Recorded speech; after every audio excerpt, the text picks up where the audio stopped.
Mira. Buenas tardes. Muy buenas Javier tardes. Pérez Roldán, Javier María Pérez Roldán, porque tiene más apellidos y... Javier María Pérez es Roldán una y cosa Suárez Carpeña. Ilustrísimo además, que tiene tiempo para atenderme en este caso. Entre juicio y juicio, ¿cuántos casos hay ya sobre tu mesa, sobre la mesa de tu despacho? Sinceramente, lo que son de estos de corrupción, no lo sé por qué he perdido la cuenta, o sea, soy sincero, pero vamos, tenemos así por de pronto de los gordos, vamos a empezar a lo mejor por un orden ya de señalamiento, el de David Sánchez, el hermano de Pedro Sánchez, el hermanísimo, el de la banda de música, bien, Begoña Gómez, esto ya por la familia directa, ¿no? Y luego ya la familia indirecta, la familia de la mafia, por así decirlo, Sí, la gran pues familia. el caso Koldo, que empezó siendo Koldo o Mascarillas, que está en la Audiencia Nacional, luego el caso PSOE, que es cuando parte de ese procedimiento sube al Tribunal Supremo, hidrocarburos, que están en el Central de Instrucción número 5, ahora como novedosos, bueno, el fiscal general del Estado, que ya está en los últimos, y ahora como muy novedoso, el de Leire. Ajá. Y luego, bueno, dentro de esta órbita está el de los mozos en Cataluña, aquellos que ayudaron a la supuesta huida, porque Puigdemont no huyó porque nadie le persiguió. Sí. Y sé que hay más, pero ya... Bueno, el de la Audiencia Nacional, que parece que va por el Partido Socialista. Exacto, porque eso es una pieza que ha derivado precisamente del caso Koldo, que pasó a ser caso PSOE en el Supremo. El Supremo ha derivado una pieza que vuelve a la Audiencia Nacional y es una pieza nueva donde presuntamente se va a investigar la presunta, digo presuntamente porque todavía tiene que tomar la decisión el juez, la posible financiación ilegal del PSOE. Bueno, contando con este serían 9 y sin contar con lo que puede ocurrir con Ángel Víctor Torres. Exacto, y hay muchos más, porque, bueno, ahora también nos han admitido a trámite una querella contra Cerdán por falso testimonio, tenemos pendiente de resolverse una contra Armengol, y sé que tenemos más, pero es como una tormenta. Yo cuando me levanto por las mañanas es como que veo unas nubes por ahí en mi cabeza, que sé que va a caer un rayo por alguna parte, un tormentón, y no sé exactamente por dónde. Son 12. Entonces, para la gente que de entrada piensa, y a lo mejor os interesa que la gente piense que sois una gran potencia con un despacho inmenso de 50 personas trabajando, que serían, yo creo que justas las necesarias para llevar 12 asuntos. Pero, ¿esto es así o no es así? Claro. Hasta donde puedas contarlo. Digo porque a lo mejor te interesa que piensen eso, ¿no? Exacto, no. A mí me interesa reconocer los méritos de los que están ahí. Somos 4. De lo que es el equipo de legal, somos 4 propiamente dicho. Durante los primeros meses, el único abogado colegiado, no es por decirlo así, es que el único abogado colegiado era yo. Después, hace cerca de unos 6 meses, se colegió Nuna Lozano, que pasa a estar colegiada, y luego hay otros 2, que es Yanni, que está en Madrid, y luego fuera de Madrid, Abraham, que también redacta documentos, escritos, y bueno, entre nosotros 4 más o menos, y teniendo en cuenta que Yanni y Nuna llevan también temas de comunicación, y Abraham está en otros temas en Actuir de campañas. Es una locura. 2 letrados sin desdoblamiento de personalidad, que además os habéis metido en el mundillo del cine. O sea, es literal. Hay películas que duran menos de 1 hora 33, que es justo lo que dura el reportaje Sánchez S.A., una historia de corrupción. Vamos a ver, esto de meterse en el mundo del cine, yo creo que es por buscar la realidad. Porque como siempre se dice aquello de cuando se ve una película, ¿no?, que esto es ficción, que no tiene nada que ver con la realidad, nosotros hemos descubierto que la realidad es más de ficción, bien, que la propia ficción. ¿Quién nos iba a decir cuando empezamos con todo esto? Bueno, lo que iba a salir, de que si las chicas de Ábalos, que si las lechugas y los soles, viajes por aquí, programas informáticos que no existen, contratación de muchachas en sectores públicos que no van a trabajar pero que cobran un sueldo, un tipo que tiene una banda de música que supuestamente dirige, que creemos que no sabe de música, sinceramente. Sí, artes escénicas. Claro, de artes escénicas no sabía dónde estaba, con lo cual no sabía dónde tenía que trabajar. Bueno, pues todo esto que parece de ficción, pues al final pues dijimos, vamos a hacer un documental para que sea que es real, porque como hoy en día se cree más el cine, si no la gente no se va a creer que es real lo que hay aquí. Os aburrís, es evidente este reportaje que habéis encargado a Terra Ignota, que ha hecho un trabajo increíble, absolutamente impresionante, de gente que ha intervenido y que ha sido capaz de alguna manera esquematizar algo que es muy complicado de recordar y de ordenar incluso para los que os encargáis de Exacto. llevar todos estos procesos. Exacto, porque además de que son muchos procedimientos, el problema es que todos los procedimientos, bueno, pues van teniendo diversos nexos que les van uniendo y a veces los procedimientos no se han descubierto por el orden cronológico en que suceden. Pero es que además, como es una corrupción completa de todo el sistema, porque ya no solamente del Partido Socialista, es que de todo el sistema. Aquí ha habido un fallo orgánico multifuncional. Entonces, ¿qué es lo que ocurre? Que a veces para explicar lo que está sucediendo en un procedimiento hay que saber lo que sucede en otro procedimiento y que no necesariamente se produce en orden cronológico. Nosotros cuando tenemos que intervenir en los juzgados, yo siempre digo, a veces me voy a despistar y voy a hacer, a lo mejor el interrogatorio de Begoña, le voy a preguntar por las mascarillas de Aldama o por los hidrocarburos No te ha del otro. pasado todavía. Todavía no me ha pasado, pero en algún momento, porque es tal el volumen de nombres, de cantidad de hechos presuntamente delictivos, pero son tantos. Y es que hay una relación ahí siempre común que muchas veces despista hasta que uno logra, bueno, pues ordenarlo un poco. Entonces es muy importante para los espectadores porque si no estarían desbordados. Imagínense lo que puede ser estar en casa, vivir con una persona que está llevando 11, 12 procesos contra el Estado, contra un gobierno al completo y con sus interrogatorios, estudiando los casos, evidentemente, porque si no, no se pueden hacer esas preguntas, no se pueden proponer pruebas y esto no tira para adelante. Volviendo a este documental, película de una obra 33 que habéis subtitulado en varios idiomas para internacionalizar lo que está ocurriendo en España. Entiendo que no habéis recibido todavía ninguna denuncia, ninguna petición de rectificación, porque si no hay mucha gente asumiendo que debería de estar en la cárcel. Exacto. Por ahora no hemos recibido ninguna, así como sí hemos sido perseguidos por Pedro Sánchez precisamente por la lona. Actualmente es un procedimiento vivo donde estamos imputados, estamos siendo investigados porque entiende que esto, en fin, les faltará el honor, etcétera, etcétera, entiende que es un delito. El documental, por ahora, lo pueden ver. Y digo por ahora, ¿por qué? Porque una de las cosas que ha solicitado Pedro Sánchez personalmente, bueno, a través de la Fiscalía, pero él está personado en esas actuaciones que se están siguiendo en un juzgado de Madrid, lo que ha pedido es suspender toda la campaña de autobuses, de lonas, de tazas, porque pueden adquirir en la hoja web, el campo.org, pues el público puede adquirir lonas, puede adquirir tazas, a precio de coste además, ahí nosotros no tenemos ningún beneficio. Bueno, el documental forma parte de esa campaña, Sánchez S.A. Entonces, está pidiendo como medida cautelar que se suprima toda esa campaña. Entonces, la gente que quiera ver el documental, que corra, que hoy puede, pero mañana puede que no, ¿eh? Bueno, quieren tumbar el documental, quieren tumbar el merchandising. Esto es absolutamente imposible, porque independientemente de que no lo pudieran comprar en la página web que vosotros promocionáis para que la gente pueda disponer de él, yo creo que la gente ya ha llegado un momento en el que lo replicaría por sus propios medios. Exacto. Esto es como, bueno, vamos repartiendo por las calles, bueno, por las lechugas, los soles, las longanizas, pues se han extendido, todo el mundo ha pedido, ha recibido en sus casas y entonces ya llega un momento que uno se va a una copistería en color o en su propia casa, los Canel, imprime en color y tiene todo lo que quiere y más. Así que no lo va a poder parar, sinceramente. Hay momentos en la historia que es imparable por mucho que intente poner puertas al campo. Bueno, esto lo vemos aquí. Obviamente son fake, desgraciadamente. Y yo creo que el único lugar de España donde esto ya existe es dinero físico, es en Ferraz. O sea... Exacto. Bueno, hay varias. En primer lugar, en Ferraz, en efecto, estaban las famosas bolsas que llevaban las panos, pero yo siempre digo que estos billetes es un poco, si algunos se acuerdan de cuando eran niños, es un juego que se puede jugar a cualquier edad, el Monopoly. Pues esto es el Corrupoli. Bien, y es exactamente lo mismo. Aquí lo que pasa es que en vez de comprar calles y comprar y construir casas, aquí lo que compran es mascarillas y test PCRs y pisos y chalés pues para ir para dárselos a algún ministro. Voluntades y prostitutas. Y claro, hay sustancias y hay prostitutas y se paga pues, con lechugas, con soles, con longanizas. Y esta es la realidad, parece mentira, pero es la realidad. Y esta es la explicación del gobierno. El gobierno es como un juego donde ellos van de casilla en casilla a ver hasta dónde llegan, por eso no convoca elecciones, no hace nada, porque en el camino lo que tarda en convocar elecciones es un tiempo que ha ganado para hacer sus negocios. Absolutamente. Porque aquí yo me niego, cuando cito a este gobierno, a hablar como habla mucha gente. El gobierno de España no, este es el gobierno del PSOE para el PSOE. Igual que el fiscal general no es el fiscal general del Estado, es el fiscal general del PSOE.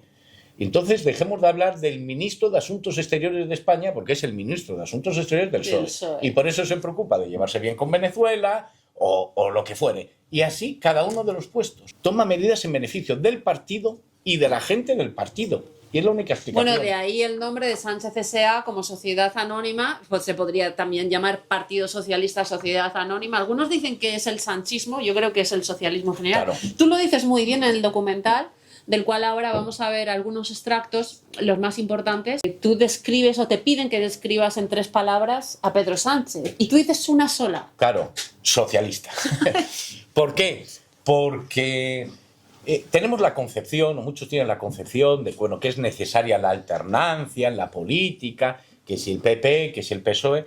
Vamos, yo no voy a entrar en detalles ahora mismo de política porque yo creo en la representación política, pero nunca jamás a través de partidos políticos. Pero bueno, eso es una postura mía personal, que no es de actuir. Pero en cualquier caso, si tiene que haber alternancia, tendrá que haber alternancia entre 2 partidos, o 3 o 4, los que sean, decentes y honrados, y que tengan voluntad de luchar por el bien común, cada cual desde su percepción. Pero alternancia con un partido que desde su fundación en 1879 es un partido revolucionario para subvertir el orden natural de las cosas en beneficio propio, y que lo que busca y lo que favorece constantemente es el enfrentamiento. Al principio era que si los burgueses y el proletariado, después que si los hombres y las mujeres. Ahora están introduciendo otra serie de enfrentamientos que si las derechas o la izquierda o lo que ellos llaman ultraderecha. Sí, la fachosfera reinventada. Que de ultraderecha gran parte, lo que Sí, acusan de ultraderecha nada. Sí. Que si y van introduciendo guerras para mantener la división. Ese es el PSOE. Y todo eso es una disculpa para los que están arriba, los jerarcas, vivir a cuerpo de rey a costa de los demás.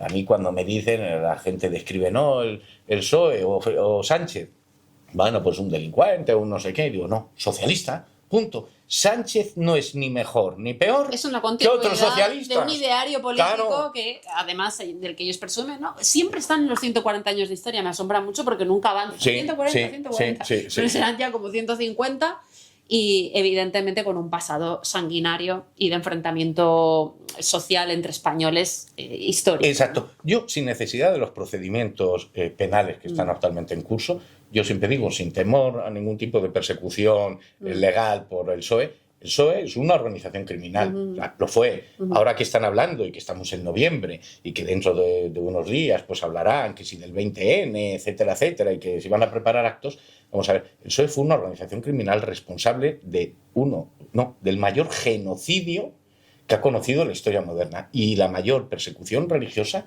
que no fue ni siquiera superado en el pasado por Nerón. Esta es la realidad. En Paracuellos de Jarama, yo en concreto, mi abuelo asesinado en Aravaca y mi tío abuelo. Bien, todo por no ser, ya no era ni siquiera por ser católico en muchas ocasiones, era por no ser de ellos. No por no ser suyo. Claro, y ahí quien mandaba, sí, estaba el Partido Comunista, tenían toda la fuerza que queramos, pero quien era el aglutinante era el Partido Socialista Obrero Español y nunca jamás han pedido disculpas de ello. Entonces, esta corrupción que vemos ahora es el producto, pues la corrupción económica, la corrupción política, es el producto de una corrupción previa, la corrupción moral. La corrupción está desde sus principios fundacionales, ahí está la corrupción. Y entonces, este documental que se llama Sánchez S.A. se podía haber llamado perfectamente Los 7 pecados capitales, porque ahí están representados. Si hubiera hoy en día algún artista de esto como había en el gótico, en fin, algún gran pintor o escultor, nos cogería para representar cada uno de los pecados capitales el rostro de algún diputado del PSOE, segurísimo. Me gusta mucho eso que has dicho de que iban a por ti, ya no por lo que pensaras, sino por ser sospechoso incluso de no ser suyo, que es lo que está ocurriendo ahora con jueces, con periodistas, con personas de la sociedad civil, con fiscales. Exacto. Estos fiscales Grinda y Estampa que están declarando en contra de Leire Díaz, de la cloaquera, de la que ahora hablaremos, y los buenos fiscales, ¿no? Que paradójicamente son los que filtran las cosas que al gobierno les interesa para acabar con enemigos políticos. Director de orquesta de este documental, de este reportaje de Sánchez S.A., una historia de corrupción. Para aquellos que no lo hayan visto, que quieran sintetizarlo en esta entrevista, ¿qué es para ti lo más importante de este documental y sobre todo el orden? ¿Dónde empieza todo? Claro, pues como esto es como una, yo no sé si novela policíaca, novela de terror, bueno, pues hay una especie de prólogo. Y el prólogo se compone a su vez pues, de 2 odas. Primera oda son las saunas. ¿Por qué? porque yo desde luego personalmente entiendo que ahí en las saunas es donde se va a gestar la carrera política de Sánchez, y ahora veremos por qué. Y la segunda parte de ese epílogo son las propias elecciones internas dentro del PSOE que le permiten a Sánchez llegar a secretario general. Porque en mi pueblo, bueno, mi padre nació en El Rastro, mi abuela nació en El Rastro, la plaza de Cascorro número 20, ¿bien? Entonces, en mi pueblo, en Madrid, hay un dicho que es: quien hace un cesto, hace cientos. Si Sánchez engañó a los suyos en los procesos electorales para ser elegido secretario general, ¿qué no habrá hecho después del gobierno? Entonces, esta es la parte del prólogo. Y después, bueno, pues nos podemos ir introduciendo ya en máster de especialización, porque algunos se especializaban en mascarillas, otros en bandas de música, otros en másteres y en universidades. Criminales, claro, hay roles de con diferentes, como los pulpos, con diferentes tentáculos. Entonces, quizá, pues para comprender un poquitín, sobre todo, además yo siempre insisto en el perfil moral de la corrupción, bueno, pues nada mejor que el tema de las saunas, que hoy por hoy todo lo que se pudiera practicar allí, y no quiero meterme en detalles, no es delito, pero es el abono del delito, porque es la corrupción moral que luego va a permitir... Información vaginal, éxito asegurado. Exacto. Pero perdona, él cuando no tenía curro estuvo hablando con un par de asesores fiscales para ver cómo metían lo que ganaba su parienta, que lo ganaba porque estaba en el negocio del pueblo, de su padre. Ha llegado a hablar hasta con los que le hacían la asesoría, digamos, contable y tal, la declaración de Hacienda, y el problema que tenía ella era cómo justificar los ingresos. Decía que asesoraba, que no sé qué, lo pagaban, ¿no? Porque llevan la contabilidad de la sauna de tu viejo y de tu tío. Estando yo en el ayuntamiento, un amigo íntimo de Sabiniano, Enrique Castaños, el socio de Villarejo, me pide, por favor, que tenía un amigo suyo, que tenía varios locales, y me comentó que había policías municipales de la Junta Municipal de Centro, que sabiendo que no tenían licencia, se aprovechaban de alguna manera yendo a tomar copas. Luego me enteré que eran locales de sauna, tanto de gays como los normales de un puticlub.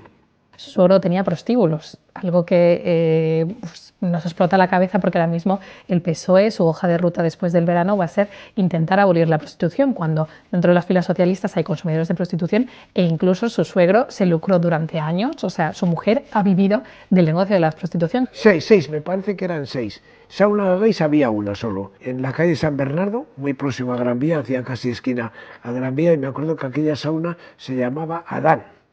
La sauna Adán. La familia de Begoña, no solo el padre, sino el tío, era una familia que vivía de la prostitución. Y al cabo de 2 meses, efectivamente, se corrigieron deficiencias de salidas de emergencia, etcétera, y se les dio la licencia correspondiente, pero de una manera legal. Y es cuando Enrique Castaños, que entonces era inspector jefe del Cuerpo Nacional de Policía, me dice: bueno, pues te voy a presentar a la persona que quiera agradecerte. Si hablas con la gente que estaba con él en las primarias, su equipo más directo te lo dice, las primarias nos fueron muy bien, las primeras, las del 14, solo hubo una cosa que perturbó nuestra campaña, que fue cuando salió lo de las saunas del suegro. Y me dice: ¿cómo te lo puedo agradecer?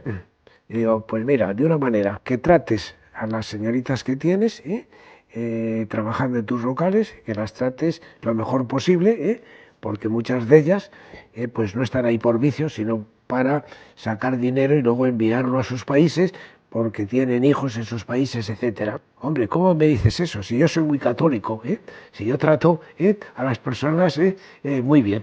Óscar López sabe muy bien cómo fue, era director de campaña de Patxi López, se le hace un encargo, es el hombre de los trapos sucios, Óscar López, lo ha sido tradicionalmente con Pepe Blanco, con Patxi y ahora con Pedro, se va con Villarejo y tienen esa información.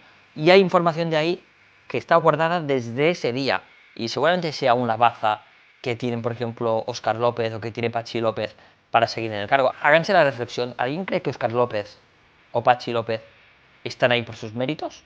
¿Realmente Óscar López tiene talento para ser ministro? ¿Está haciendo alguna gestión? ¿Realmente Patxi López tiene talento para ser portavoz parlamentario? ¿O están ahí porque Sánchez les debe algún silencio? Nos estalla la cabeza solamente con este fragmento y nos surgen muchísimas preguntas. No necesariamente por este orden. ¿Es posible que Sánchez esté ahí porque hay gente que quiera que esté ahí y le fuerza a estar ahí? Pues muy probablemente, vamos a ver, si uno observa a Sánchez un poquitín, sin ir en pasión, observamos de lejos, Sánchez en principio extraña que esté donde está. Extraña que tuviera méritos, capacidad de trabajo, de esfuerzo para estar donde está. Pero claro, surge la sospecha de por qué está ahí. Pues pudo ser en efecto porque tuviera grabaciones de un montón de gente que no le quedó más remedio que apoyarle porque no saltara el escándalo. Bueno, antiguamente, y yo no quiero entrar en detalles ni hago acusaciones concretas, yo simplemente voy a hablar desde el orden lógico, antiguamente que a un señor, a un caballero, bueno, pues hubiera grabaciones con una señora que no era su señora, podía ser escandaloso, hoy en día no es escandaloso. Antiguamente, que a un señor le pillaran con unas relaciones con otro señor, podía ser escandaloso, y por desgracia no es escandaloso. Por otra parte, puede haber otra serie de cosas que no quiero para evitar problemas legales, que ya bastantes tienes tú con otros ministros, para evitar problemas legales, puede haber grabaciones de otro tipo. Yo no digo que haya sucedido, pero luego hay comunicaciones, hay gente que trabajó en aquellas saunas que hablaba de menores de edad. Entonces ya veremos qué hay ahí. Bueno, lo dijo Rafael Amargo. Exacto, sin más. Esto Además lo dijo sale descaradamente. en el Es más, en el documental sale la frase de Rafael Amargo cuando habla de los problemas que él tiene, diciendo, bueno, a ver... Su caso se extinguió milagrosamente. Exacto, y se arregló. Y entonces, ¿qué es lo que ocurre? Que precisamente esas posibles grabaciones, que las grabaciones existen. Y esas grabaciones, claro que las ha podido utilizar como instrumento político, pero es más... Ahora, y muy reciente, porque es una querella que se admitió precisamente a raíz de la actividad procesal de Actuir, que presentamos por un lado una querella en Badajoz y por otro lado una denuncia en Madrid contra Leire, la fontanera del PSOE. La fontanera del PSOE, ¿cuándo empieza a trabajar para el PSOE? Empieza a trabajar precisamente a raíz de la imputación. Bueno, estamos hablando en hipótesis porque todavía no está acreditado procesalmente que trabajara a órdenes del PSOE, pero por indicios. Su actividad parece ser que comienza cuando se imputa a Begoña Gómez y Sánchez para 5 días de trabajo, bueno, nunca trabajó del todo. 5 días de hombre enamorado. Claro, y entonces inicia una campaña donde va Leire a entregarle las grabaciones que había en la sauna para que él supiera lo que había allí en circulación. Y entonces, parece ser, según dicen algunos de los testigos que hablaron con Leire, que lo que vino a decir Sánchez es hay que limpiarlo todo. Y ella dice una expresión que ahora mismo no la recuerdo, no sé porque lo hemos comentado antes. ¡Límpiese! ¡Límpiese! Entonces, esa es la frase de Leire, límpiese, siguiendo instrucciones de Sánchez. Y ahí es donde empieza toda la operación Alcantarillas. En este documental algo se dice de esa operación, pero no se dice demasiado. ¿Por qué? Aunque el documental ha sido muy rápido, va tan rápido los casos de corrupción, los casos judiciales, es imposible. Paralelamente hay un intento de extorsión a un fiscal, que es el Grinda, que acaba de declarar. Ocurre un tanteo también un tanto extraño con respecto a Estampa. También se le propone una promoción, que su caso, su persecución finalice, por el caso Villarejo, reponerle de alguna manera. Y por otra parte, hay que matar al teniente coronel Balas, hay que acabar con él como sea. Y ese invento de un magnicidio recortando esos WhatsApps, que para los que, por cierto, colaboró el Plural, un medio de comunicación. Exacto, bueno, es que el Plural hoy en día es el instrumento del que se vale en SOE cuando quiere sacar determinadas noticias. Claro, todo esto de los fiscales, al final el procedimiento es muy sencillo. El procedimiento es que quieren una voladura del sistema dentro del mismo sistema. Entonces, por una parte hay una serie de personajes incómodos. ¿Cuáles son los personajes incómodos? Los jueces que todavía trabajan con libertad y con amor a su trabajo y que buscan la verdad procesal de los asuntos.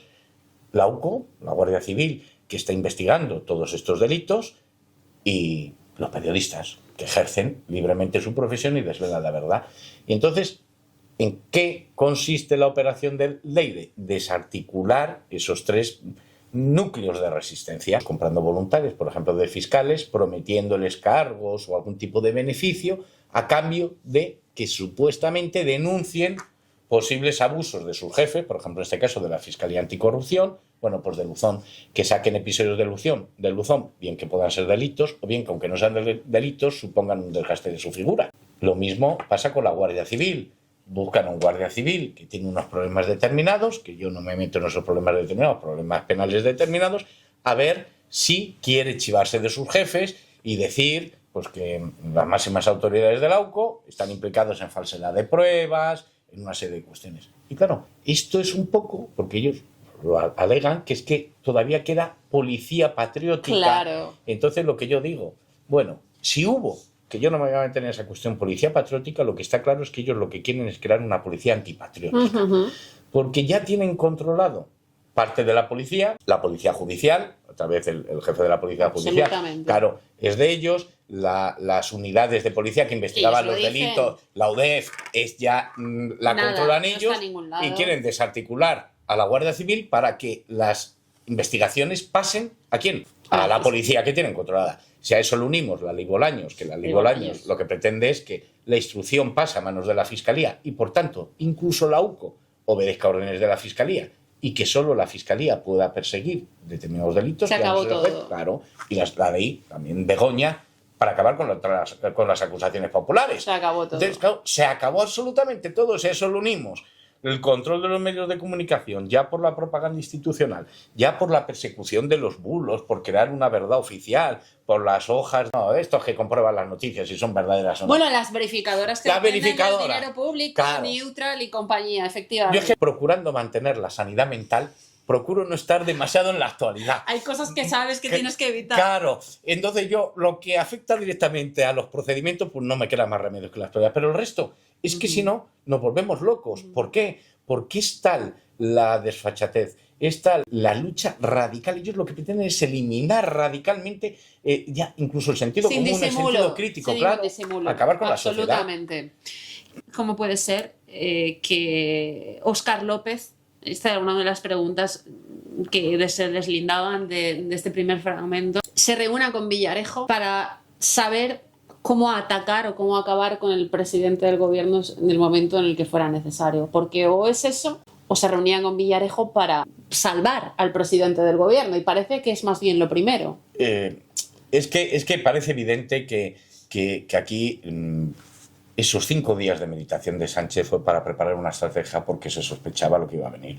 Porque todo esto es como un ovillo donde se empezó a tirar de un extremo del ovillo y claro, se ha ido desenredando. Todo el gobierno al final y todos los cargos de determinadas instituciones que deben su puesto a Sánchez están coordinándose para defender a Sánchez. ¿Por qué? Ya no es por lealtad, porque si fuera por lealtad podríamos disculpar a muchos de ellos, porque la lealtad siempre es algo noble en el ser humano. Pero no es por lealtad, es porque ellos deben sus puestos a Sánchez y Sánchez cae sus puestos. Y claro, así podemos ver, por ejemplo, la caterva, porque esto es una caterva de ministros que tenemos, que son los ministros menos ministros que haya tenido nunca España. Vemos a la tal Yolanda y uno dice, ¿esta qué tiene de ministro? Una cosa, el nombre, nada más, porque el resto no sabemos qué puede haber hecho. Se nos había olvidado, de hecho, acabas de decir Yolanda, claro, y he tenido que pensar bastante. Exacto, pero es que curiosamente ha aparecido recientemente su nombre, ya veremos en el último informe de la U sobre Torres. Bueno, pues ya aparece por ahí su nombre, ya veremos, porque es que al final parece mentira, pero ¿qué nos creemos? Que todo lo relativo a la corrupción no llegó de alguna manera al Consejo de Ministros. Tuvo que llegar el rescate, ya veremos cuando se abra ese procedimiento de Europa, claro, o los temas de las mascarillas, todo eso llegó al Consejo de Ministros. Y yo no me creo que haya algún miembro del Consejo de Ministros que vea a los demás delinquir y él se mantenga honrado. No, porque si fuera honrado diría, me voy de aquí, dimito. ¿Ha dimitido alguno? Bueno, no. Lo primero que hace una organización criminal es atar voluntades. Hombre, si no, esa certeza de impunidad con la que actúan es... Claro, primero tienes que participar tú en algún delito, así actúa la mafia.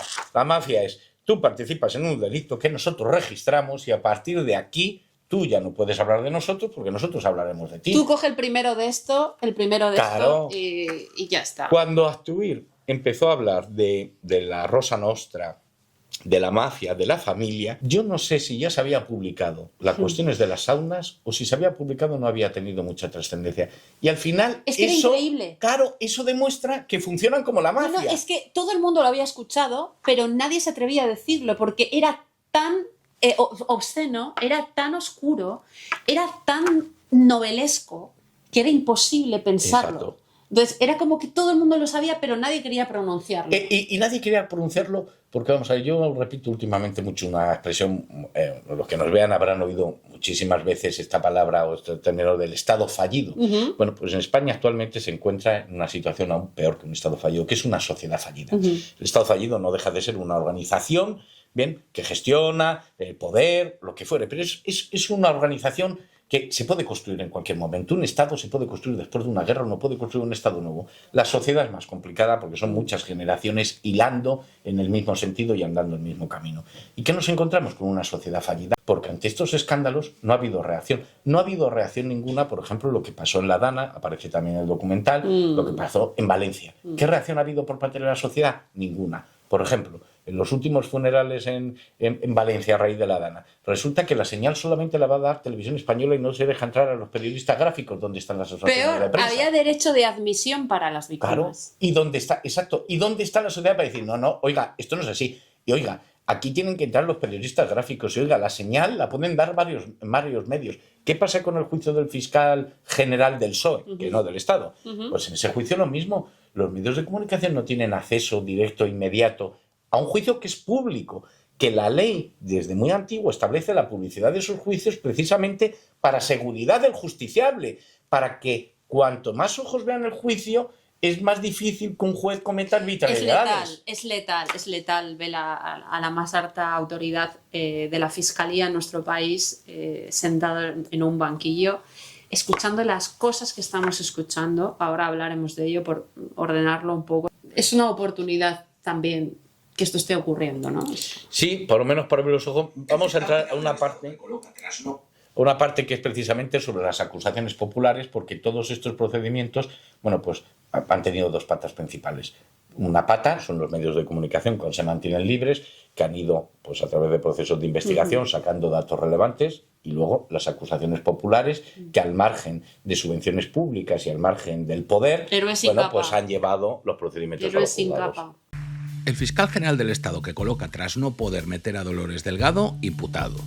Conde Pumpido en el Constitucional corrigiendo cualquier cosa que le venga mal, incluso echando por tierra sentencias firmes del Tribunal Supremo. La Junta Electoral Central, Indra y Correos para quién sabe si echar mano de un puñadito de votos que le falten en un momento de dificultad. Pero no lo tiene todo. Un puñado de valientes de la sociedad civil representados en las acusaciones populares, la UCO y algunos jueces haciendo su trabajo, están poniendo en jaque su plan maestro. Y eso no lo pueden consentir. El PSOE puede tener un plan muy bien trazado, y un plan de conquista que puede llegar a esclavizar y hacer lacayos a todos.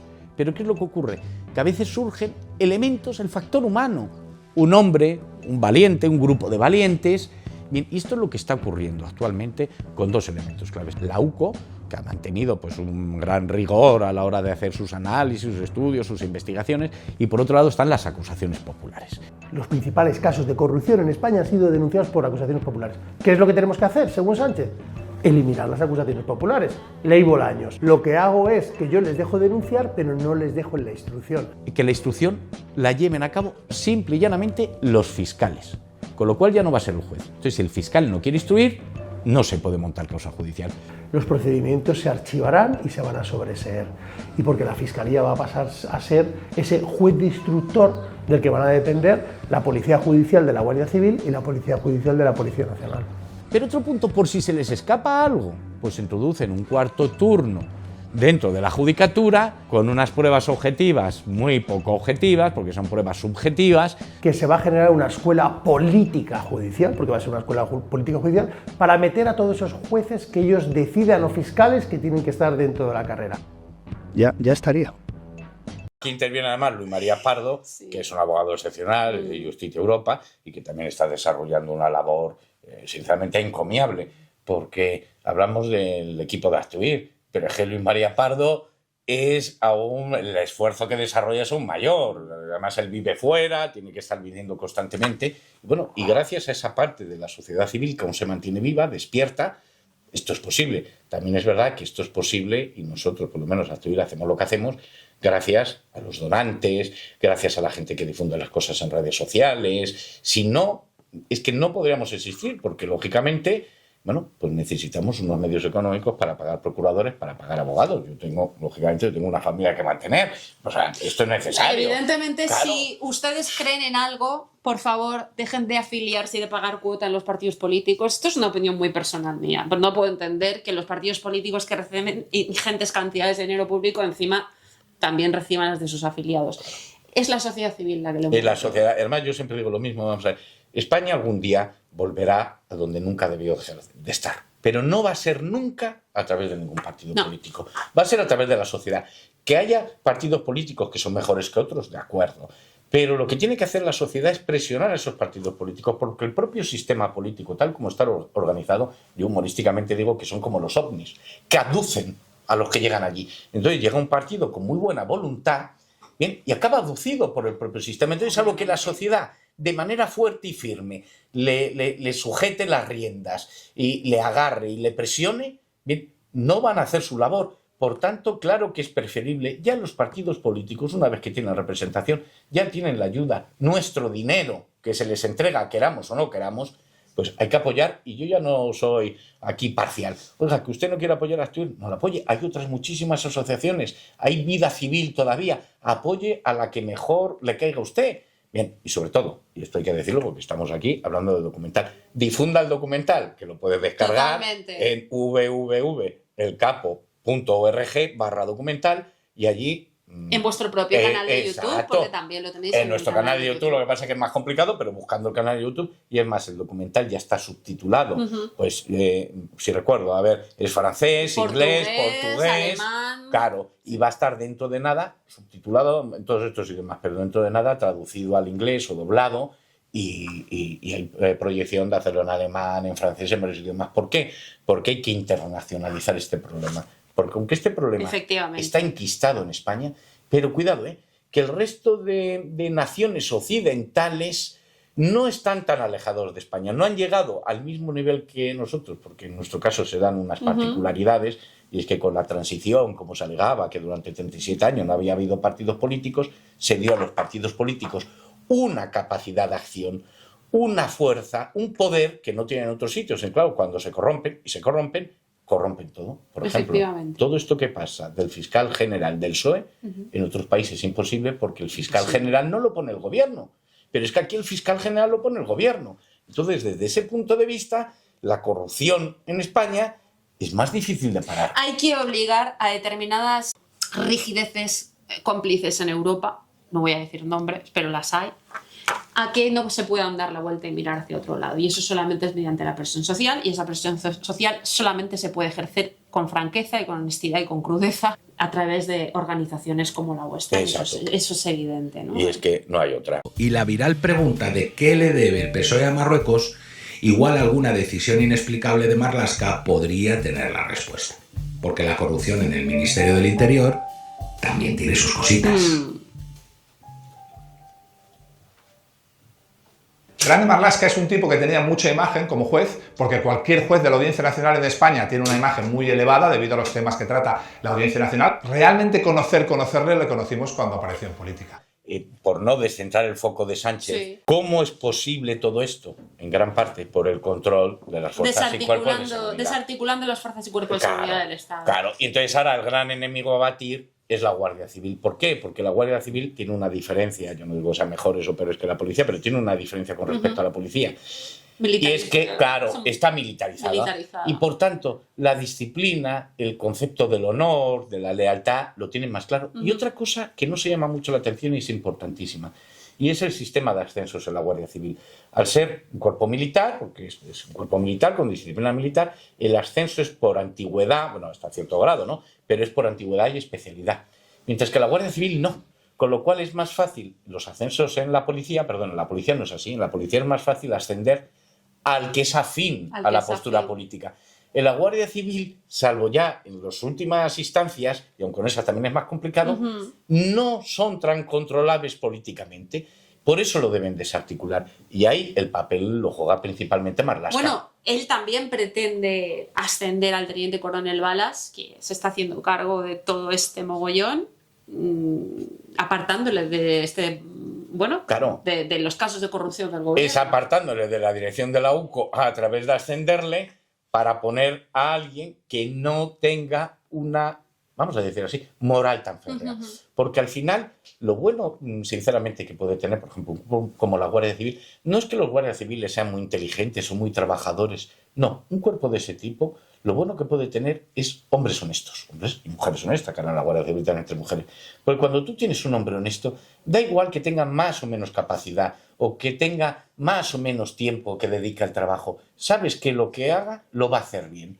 Entonces quieren quitar a estos hombres honestos y como no pueden quitarlo de otra manera, dicen, lo ascendemos. Volvemos a la importancia de la moral, al peso de Claro. la moral, que es algo que se ha reducido se ha caricaturizado. Y además lo tenemos en fecha muy reciente, porque también dentro del gobierno hay ciertas divisiones. Sí.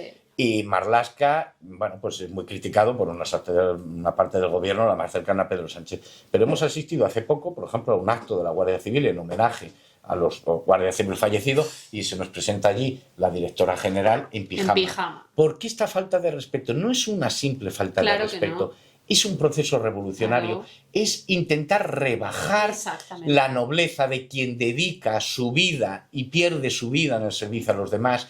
Es rebajar el sentido trascendente de la vida, porque una oración, un acto a los caídos, bien, para los que somos católicos, para los que somos cristianos, es recordar que hay otra vida y que vale más la otra vida que esta. Y que si esta la tienes que perder por salvar a alguien, por ayudar a alguien, la tendrás que perder. Y todo eso, presentándose de pijama, lo borran. No es que esta señora sea una vaga, no es que esta señora... Es un insulto, es un agravio.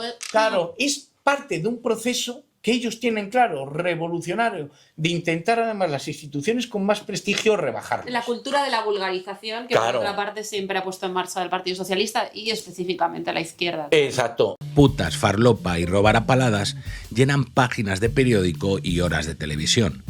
Es lógico, porque eso vende. Pero la corrupción verdaderamente grave va mucho más allá. La amnistía a los golpistas catalanes con las siempre presentes cesiones, el gobernar con aquel que decías que no dormirías tranquilo, o la infamia de meter a los herederos de ETA en las instituciones a decidir el futuro de todos los españoles.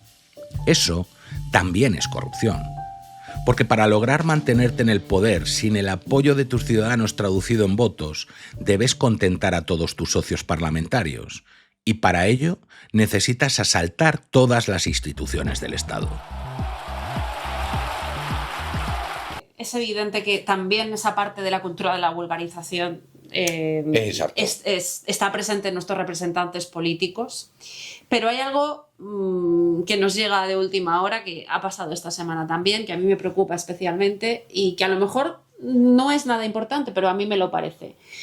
El nuevo caso de Ángel Víctor Torres. Parece ser que la UCO ha tardado más en entregar este informe porque había determinadas conversaciones con Pedro Sánchez que el magistrado Leopoldo Puente ha entendido que no eran vinculantes para este caso. Exacto. ¿Nos tenemos que preocupar? Vamos a ver, nosotros estamos personados, ahí estamos unificados, nosotros no llevamos la unificación, pero estamos personados en esas actuaciones. A mí no me gusta un juez que esté instruyendo y siendo parte en ese procedimiento hacer una crítica dura, pero vamos a decir hipótesis que pueda haber. Hipótesis que pueda haber el por qué se ha hecho, el magistrado ha hecho que se retiren esas presiones. Primera, que pueda haber mucho más con respecto a Sánchez, pero claro, Sánchez está aforado. Vamos a ver, no está aforado, necesita suplicatorio en el sentido, a Víctor Torres se le puede investigar libremente porque está aforado, porque es ministro. Aforado quiere decir que le tiene que juzgar el Supremo. Pero para juzgarle o para investigarle no necesitas el consentimiento de las Cortes, porque como no es diputado, no tienes que solicitar el suplicatorio. Entonces puedes investigarle, bien, sin solicitar suplicatorio. Sin embargo, Sánchez, además de estar aforado, es decir, debe conocer el Supremo sobre su causa, necesitas, como es diputado, que antes de investigarle, el Congreso de los Diputados te autorice a hacerlo. ¿Qué es lo que ocurre? Que si se introduce el nombre de Sánchez en estos informes, pueden algunas de las defensas pedir la nulidad porque se ha estado investigando a una persona de la que no hay suplicatorio. Recordemos que hace unas semanas Ábalos lo intentó, bueno, Ábalos fue la abogada, que muy buena abogada, sinceramente, esto hay que reconocerlo, la abogada de Koldo, bueno, pues presentó un escrito diciendo que se estaba extralimitando la investigación porque cuando se otorgó la licencia para juzgar a Ábalos, el suplicatorio, no iban incluidos los delitos últimos que se estaban estudiando. Bien, esa es una interpretación. Posible segunda interpretación, que el juez prefiera que todo lo de Sánchez, para no embadurnar otros temas, quede al margen. Para ir ascendiendo por orden, claro, sin coartar la investigación. Exacto. O sea. Y tercero, yo estrictamente no lo comparto, y de luego porque el juez lo está haciendo muy bien, con carácter general, todos somos humanos y tenemos fallo, es que sea una especie de echarle una mano a Sánchez. Yo, personalmente, y lo digo sabiendo que a nuestro público le gusta que vayamos allí a degüello contra todo el mundo. Yo, personalmente, no veo al juez en esa actitud. Yo prefiero verlo desde esta actitud más prudente. Tiene todo el sentido desde el punto de vista de la técnica jurídica. Que es lo que menos se dice, porque es lo que menos se dice, pero eso, claro, a mí me gusta decir las cosas aunque no... no sea lo que busque nuestro público, pero hay que defender la verdad. Yo creo que nuestro público prefiere esto, sinceramente. Sí. Bueno, por ordenar un poco el tiempo, porque aunque siempre nos pasa lo mismo siempre que nos juntamos, que al final se nos acaba el tiempo y no hemos llegado ni a la 10ª parte de lo que queríamos contar. Fiscal General del Estado. La gente que no lo sepa, en España ya ha habido condenas, en la jurisprudencia penal permite condenar por una cantidad determinada de indicios cuando son demasiado evidentes. Exacto. A partir de ese análisis, ¿es posible, es factible, es probable que el fiscal general acabe condenado e inhabilitado? Es posible, vamos a ver. Yo de probabilidades no me gusta hablar porque hay gente que contra toda ley de probabilidad le toca el gordo de la lotería de Navidad. Entonces, la probabilidad, ahora, desde el punto de vista de la posibilidad, sí que es posible. Es posible en el caso del fiscal por 2 motivos, porque hay que escindir 2 hechos. Uno, el relativo a la nota de prensa, es decir, que se publica una nota de prensa desde la Fiscalía haciendo referencia a conversaciones que están especialmente protegidas y son privadas y confidenciales entre el abogado de Amador, el novio de Ayuso, y un fiscal. Bien, eso es la nota de prensa, y luego lo que es el filtraje de los correos electrónicos entre ese fiscal y el abogado del novio de Ayuso. Entonces, por ambos puede ser condenado. Por la nota de prensa es algo que está bastante acreditado, porque se ha venido a reconocer que quien dicta la nota de prensa es él. Y inicio número 1. Claro, entonces, ese hecho ya en sí está acreditado. Y luego, en cuanto a la otra parte del filtraje, indicios, muchísimos. Uno, que es él quien dicta la nota de prensa, que es él quien está interesado en investigar el tema. El eliminar las pruebas. Claro, y esa es la principal. Oiga, fue muy bueno en el interrogatorio de Amador, el novio de Ayuso, fue muy bueno porque le preguntaron por una serie de mensajes si él mandó unos correos o no. Y entonces él fue muy claro, dice, mire usted, que mi correo está disponible y yo no he borrado nada. Luego usted no me pregunte, mire usted, a ver si están los correos. No existen porque no he borrado nada. Sin embargo, el fiscal borra. ¿Y por qué borra? Sabemos que no borra por seguridad, como él alegó en un primer momento, que ese contenido no lo va a ver nadie más que la UCO o que unidades técnicas que conocen los mismos secretos que usted conoce. Y van a filtrar lo que no tenga que ver con la causa, en este caso, del novio de Ayuso, y no se va a hacer público. ¿Por qué? Porque lo que se ha hecho público de todas estas actuaciones es lo que al final la UCO, después de filtrar, entiende que debe estar en el informe. Luego, no me diga usted medidas de seguridad y además acreditado que mintió. ¿Por qué? Porque dijo que había un protocolo de seguridad dentro de la Fiscalía, que luego hemos sabido que no existía tal protocolo. Entonces, ¿por qué miente usted? ¿Por qué oculta? Y además sabemos, luego nos ha tirado de ese hilo, pero sabemos que en el momento que se está practicando el registro, él está borrando.